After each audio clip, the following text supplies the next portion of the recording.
ഇന്ന് കാശ്മീരിലെ അവസാനത്തെ ദിവസമാണ്. ഇന്ന് കാണാനുള്ളത് ജാമിയ മസ്ജിദാണ്, ജുമാത്ത് പള്ളിയാണ്, പിന്നെ അതുപോലെ ഗൊണ്ടോല റൈഡാണ്. പിന്നെ അത് കഴിഞ്ഞാൽ ഞങ്ങൾ നേരെ ജമ്മു താവിയിലേക്ക് പോകുന്നതാണ്. ഇന്ന് ഞങ്ങൾ റൂം ചെക്കൗട്ട് ചെയ്യുകയാണ്. ഞങ്ങളുടെ സുന്ദരമായ റൂമായിരുന്നു, അവസാനത്തെ റൂമായിരുന്നു. ഇതോടുകൂടി ഞങ്ങൾ കാശ്മീരിൽ നിന്ന് വിട പറയാൻ പോവുകയാണ്. ഇന്ന് ഞങ്ങൾ രാത്രി ഡൽഹിയിലേക്ക് തിരിക്കും, നാളെ രാവിലെ അവിടെ എത്തുമെന്നാണ് പറയുന്നത്. അപ്പോൾ ഞങ്ങൾ പുറത്തിറങ്ങി പിന്നെ ചെക്കൗട്ട് ചെയ്തു. ഈ സുന്ദരമായ സ്ഥലത്തോട് ഹൃദയത്തിൽ ഒരു യാത്ര പറച്ചിൽ നടത്തുകയാണ്. കാശ്മീരിലേക്ക് വരാൻ കഴിയുമോ എന്നറിയില്ല. ഞങ്ങളിവിടെ വന്നു, ഈ യാത്ര ശിക്കാര റൈഡ് നടത്തി. അങ്ങനെ നല്ല 3 റൂമുകൾ ഞങ്ങൾ പെഹൽഗാമിലെ റൂം കിട്ടി, അതുപോലെ ശ്രീനഗറിലെ ഒരു റൂം കിട്ടി, അതുപോലെ ദാൽ തടാകത്തിന് ചാരയും ഒരു റൂം കിട്ടിയിട്ടുണ്ട്. അതാണ് അവസാനത്തെ റൂം. ഈ റൂമോട് കൂടി ഞങ്ങൾ കാശ്മീരിൽ നിന്ന് ഡൽഹിയിലേക്കുള്ള യാത്രയാണ്. അപ്പോൾ ഇതിൻ്റെ ഈ പകൽ ദൃശ്യമാണ് ഈ കാണുന്നത്. ഈ ശിക്കാര റൈഡ് നടത്തിയ ദാൽ തടാകത്തിൻ്റെ ദൃശ്യമാണ്. ഇവിടെയുള്ള മീൻപിടുത്തമൊക്കെ നടന്നിരുന്നു. അതിന് കിട്ടിയ മീനുകൾ ചില ആളുകൾ വിൽക്കുന്നതും കണ്ടു. ഏതായാലും അതിൻ്റെ വീഡിയോ വരുന്നുണ്ട്. ഞങ്ങൾ ഇവിടെ നിന്ന് വിട പറയുകയാണ്.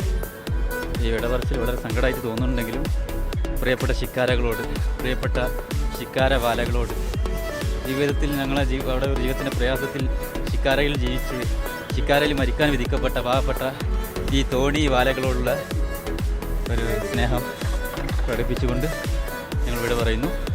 അപ്പോൾ എല്ലാവർക്കും ഖുദാഫിസ്. അങ്ങനെ ബാഗും എല്ലാം എടുത്തുകൊണ്ട് ഞങ്ങൾ ജാമിയ മസ്ജിദിൻ്റെ മുന്നിൽ വന്നിരുന്നു. അവിടെയാണ് മീൻ വിൽക്കുന്നത് കാണുന്നത്. അവിടെ കടലൊന്നും ഇല്ലാത്തതുകൊണ്ട് ഇതുപോലെയുള്ള ദാൽ തടാകത്തു നിന്നൊക്കെ പിടിച്ച മീനുകളാണ് ഇവിടെ വിൽക്കുന്നത്. ഇതിൻ്റെ വിലയൊന്നും ഞങ്ങൾ ചോദിച്ചിട്ടില്ല. പക്ഷേ ഇത് മീനുകൾ നോക്കുമ്പോൾ നമ്മുടെ നാട്ടിലെ മീനുകളെ പോലെയൊക്കെ തന്നെ തോന്നുന്നത്. അവിടുത്തെ നാടൻ മീനാണ്. പിന്നെ ഞങ്ങൾ ആ പള്ളി പരിസരത്താണ് ഇതൊക്കെ ഉള്ളത്. പള്ളിയുടെ ഉള്ളിലേക്ക് കടക്കുകയാണ്. പള്ളിയിനുള്ളിൽ വിശാലമായ സ്ഥലമാണ്. കാർപ്പറ്റ് വിരിച്ച, പരവതാനി വിരിച്ച സ്ഥലങ്ങളാണ്. ഈ ഡൽഹിയിലത്തെ പള്ളിയെ പോലെ തന്നെ ഒരു പള്ളിയാണിത്. പക്ഷേ ഇവിടുത്തെ പ്രത്യേകത എന്താണെന്ന് വെച്ചാൽ കൊടും തണുപ്പ്. നമ്മൾ കാലുമ ചെരുപ്പില്ലാതെ ഒരു കരിങ്കല്ലാണ് മുറ്റത്തൊക്കെ പാകിയിട്ടുള്ളത്. ഈ കരിങ്കല്ലിൽ ചവിട്ടിപ്പോയാൽ കാല് മരവിച്ച് പോകുന്ന തണുപ്പാണിവിടെ. അത് നമുക്ക് ചിത്രത്തിൽ കാണാൻ മനസ്സിലാവില്ല, അത് എൻ്റെ അനുഭവത്തിൽ പറഞ്ഞതാണ്. അപ്പോൾ നമുക്ക് ഇതിങ്ങനെ നടക്കുമ്പോൾ തന്നെ ഇതിമേ തന്നെ നടക്കാനാണ് ശ്രമിക്കുന്നത്. കാരണം അതിനപ്പുറം കല്ലുമ്മൽ അറിയാതെ ചവിട്ടി കഴിഞ്ഞാൽ കാല് മരവിച്ച് പോകുന്ന പോലെയുള്ള തണുപ്പാണ് അനുഭവപ്പെട്ടത്. ഞങ്ങൾ വീഡിയോ ഫോട്ടോ ഒക്കെ എടുത്തു. ഇന്ന് അവസാനത്തെ ദിവസവും കൂടിയാണ്. ഇന്ന് മനസ്സിലൊരു വല്ലാത്തൊരു വേദനയുണ്ട്. കാരണം യാത്രയുടെ ഒരു സംഭവമാണല്ലോ കാശ്മീർ, ഒരു സ്വപ്നമായിരുന്നല്ലോ കാശ്മീർ. അങ്ങനെ ഡൽഹി മസ്ജിദിൻ്റെ മുന്നിലെ ഫോട്ടോസൊക്കെ കുറേ എടുത്തു. ഓരോരുത്തരും എടുത്തു. ഞങ്ങൾ 2 റക്അത്ത് നിസ്കരിച്ചു, ഒതു എടുത്തു. അടുത്ത വെള്ളത്തിന് തൊടാൻ പറ്റാത്ത അത്ര തണുപ്പുണ്ടായിരുന്നു. എങ്കിലും ആ വെള്ളം ഉപയോഗിച്ച് ഒതു എടുത്ത് നിസ്കരിച്ചു. എല്ലാവരും നല്ല ഫോട്ടോസൊക്കെ എടുത്തു. വളരെ സുന്ദരമായ ചിത്രങ്ങൾ. ജീവിതത്തിൽ ഒരിക്കലും തിരിച്ചു വരാൻ കഴിയുമോ എന്നറിയാത്ത ഈ സ്ഥലത്തിൻ്റെ സുന്ദരമായ ദൃശ്യങ്ങളും ഫോട്ടോയൊക്കെ ഞങ്ങൾ 3 പേരെടുത്ത് ഒരാളെ കൊണ്ട് എടുപ്പിച്ചു. അങ്ങനെ ഇനിയുള്ള യാത്ര ഞങ്ങൾക്ക് പോകാനുള്ളത് ഗൊണ്ടോല റൈഡ് എന്ന് പറയപ്പെടുന്ന കേബിൾ കാറാണ്. അപ്പോൾ അതിലേക്കാണ് ഇനി പോകുന്നത്. അപ്പോൾ അത് തൊട്ടടുത്ത് തന്നെയാണ്. അതിലേക്ക് എത്തുകയാണ്. കേബിൾ കാറിലേക്കുള്ള യാത്രയാണ് തുടങ്ങുന്നത്. അപ്പോൾ രാവിലെ ആയതുകൊണ്ട് കുറഞ്ഞ ആളുകളുള്ളൂ. 3 കേബിൾ കാറുകളാണ് ഇതിലുള്ളത്. അപ്പോൾ ഒന്നിൽ ഞങ്ങൾ കയറുകയാണ്. അങ്ങനെ പോയിട്ട് അപ്പുറം പോയിട്ട് അവിടെയുള്ളൊരു മക്കാമുണ്ട്. മഖ്തൂം സാഹബ് എന്ന് പറയപ്പെടുന്ന മഹാനായ സൂഫി വര്യൻ്റെ ഒരു കബറിടം മുകളിലുണ്ട്. ആ സ്ഥലം വരെയാണ് ഇത് റൈഡ് ചെയ്ത് പോകുന്നത്. അവിടെ നിന്ന് വീണ്ടും ഇങ്ങോട്ട് തിരിച്ചും റൈഡായിട്ട് വരുന്നതാണ്. ഇങ്ങനെയാണ് ഇതിൻ്റെ രീതി. അങ്ങനെ ഞങ്ങൾ അതിൽ ക്യാഷ് കൊടുത്തു, അതിൽ കയറി. അങ്ങനെ അതിങ്ങനെ ഞങ്ങളെക്കൊണ്ട് അത്രയും ഹൈറ്റിലാണ് അതിങ്ങനെ പോയിക്കൊണ്ടിരിക്കുകയാണ്. അതിൻ്റെ മുകളിൽ താഴെയുള്ള സാധനങ്ങളൊക്കെ അങ്ങനെ താഴെ കൂടെ ഇങ്ങനെ പോകുമ്പോൾ മനസ്സിലാവുന്നുണ്ട് കുറേ സ്ഥലങ്ങൾ. ഞങ്ങൾ പോകുന്നതിന് താഴെ ആ ബിൽഡിങ്ങുകൾ, വാഹനങ്ങൾ പോകുന്നത് കാണുന്നുണ്ട്. അതുപോലെ കുറേ കെട്ടിടങ്ങൾ കാണുന്നുണ്ട്, നിരപ്പായ സ്ഥലങ്ങൾ കാണുന്നുണ്ട്, കബറിടങ്ങൾ കാണുന്നുണ്ട്. ഇതൊക്കെ ഇങ്ങനെ കണ്ടുകൊണ്ടാണ് ഇതിങ്ങനെ മെല്ലെ പോയിക്കൊണ്ടിരിക്കുകയാണ്.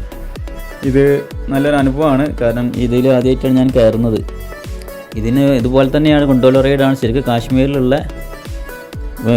അറിയപ്പെട്ട ഒരു ഗൊണ്ടോല റൈഡുണ്ട്. അത് ഞങ്ങൾ നഷ്ടപ്പെട്ട കാരണത്താൽ ഇതിൽ ഞങ്ങൾ അഡ്ജസ്റ്റ് ചെയ്തതാണ്. അങ്ങനെ ഞങ്ങളിത് അങ്ങോട്ട് പോയി അവിടെ എത്തി.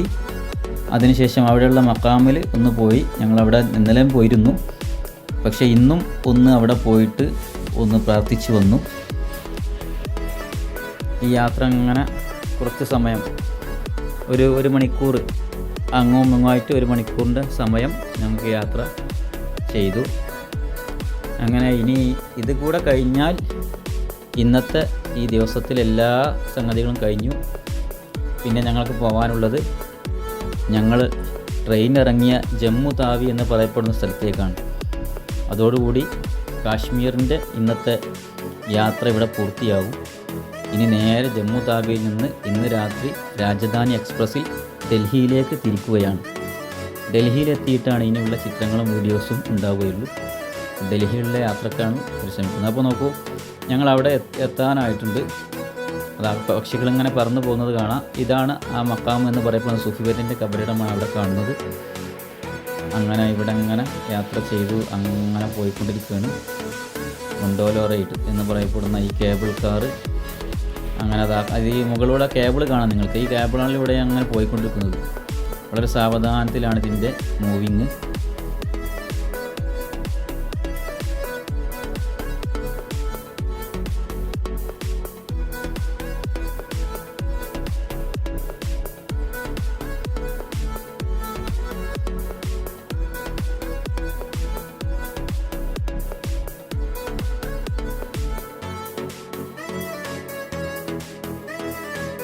അങ്ങനെ അവിടെ എത്തിയതിന് ശേഷം ഞങ്ങൾ അതിൽ നിന്ന് ഇറങ്ങി ആ കബറിടത്തിലേക്ക്, ആ സൂഫിവര്യൻ്റെ മക്കാമിലേക്ക് ഞങ്ങൾ പ്രവേശിച്ചു.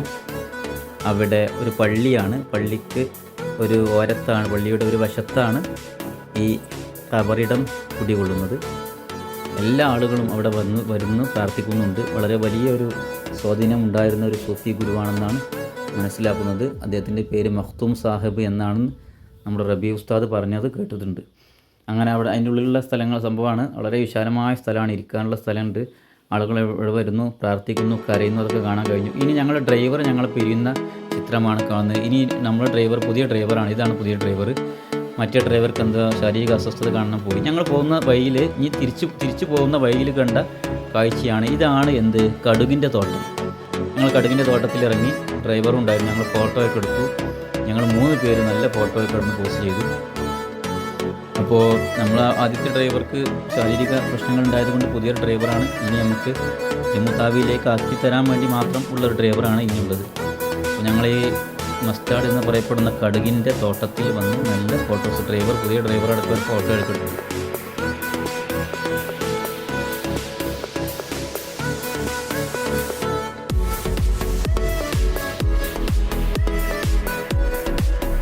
അങ്ങനെ യാത്ര നീളുകയാണ്. ഇതാണ് ആ തോട്ടം. ഞങ്ങളുടെ വാഹനം ഇതാണ്. അങ്ങനെ ഞങ്ങൾ പോകുന്നതിനിടയിൽ വലിയൊരു ബ്ലോക്ക്, ഇങ്ങനത്തെ ഒരു ബ്ലോക്ക്, അത്രയും മണിക്കൂറുകൾ അവിടെ ബ്ലോക്കായി. അങ്ങനെ രാത്രി വീണ്ടും ഞങ്ങൾ പോയി. എവിടേക്ക് പോവാണ്? ജമ്മു താവിയിലേക്ക് സ്റ്റേഷനിലേക്ക് പോവാണ്. ഞങ്ങൾ ട്രെയിന് ഉദ്ദേശിച്ചു. ട്രെയിനിൽ കയറി. ഞങ്ങൾ കറക്റ്റ് സമയത്തെത്തി. ട്രെയിനിൽ കയറി. ഞങ്ങൾ 3 പേരും കറക്റ്റ് സീറ്റ് തന്നെ പിടിച്ചു. ഞങ്ങൾ സീറ്റ് റിസർവ് ചെയ്തായിരുന്നു, എത്തിയായിരുന്നു. അങ്ങനെ പോകുന്നതിടയിൽ യാത്രയിൽ ഉണ്ടായിരുന്ന ഒരു സംഭവമാണ് ഈ യാത്രയിൽ, ജമ്മു താവിയിലേക്കുള്ള യാത്രയിൽ ഇവിടെ ചെങ്കുത്തായ മലനിരകളിലുണ്ടായിരുന്ന അത്രയും ഈ യാത്ര ദുരിതത്തിലായിരുന്നു. കാരണം അത്രയും ബ്ലോക്ക് ഉണ്ടായിരുന്നു. ചെറിയൊരു മണ്ണിടിച്ചിൽ വന്നാൽ തന്നെ ആ ദിവസം പിന്നെ ഫുള്ള് അവിടെ ബ്ലോക്കായിടും. അങ്ങനെ പ്രയാസം കാശ്മീർ യാത്രയിൽ പ്രതീക്ഷിക്കാവുന്നതാണ്. ഏതായാലും ഞങ്ങൾ ഈ യാത്രയിലും അത് കണ്ടു. ഞങ്ങൾ കുറേ സമയം, ഏകദേശം ഒരു 3-4 മണിക്കൂറോളം അങ്ങനെ നിന്നു. അങ്ങനെ ഞങ്ങൾ ട്രെയിനിൽ കയറി, ഞങ്ങളുടെ രാജധാനി എക്സ്പ്രസ്സിൽ കയറി. അങ്ങനെ ഞങ്ങൾ ഡൽഹിയിൽ ഇറങ്ങി. രാവിലെ ഡൽഹിയിൽ ഇറങ്ങുകയാണ്. മെട്രോയിലാണ് പിന്നെ കയറിയത്. മെട്രോയിലാണിത്. മെട്രോയിൽ നമ്മളുടെ അളിയനെ വന്നിട്ടുണ്ട്. അങ്ങനെ ഞങ്ങൾ ചായ കുടിച്ചു രാവിലെ. നാട്ടിൽ അവിടെ എത്തി, ഡൽഹിയിലെത്തി. അങ്ങനെ വീണ്ടും മെട്രോയിൽ കയറിയിട്ട് പിന്നെ യാത്ര ആരംഭിക്കുകയാണ്. അങ്ങനെ നമ്മൾ റൂമിലേക്കുള്ള യാത്രയിലാണ്. അതോടുകൂടി ഈ വീഡിയോ ഇവിടെ വൈൻഡപ്പ് ചെയ്യുകയാണ്. എല്ലാവരും നന്ദി, നമസ്കാരം.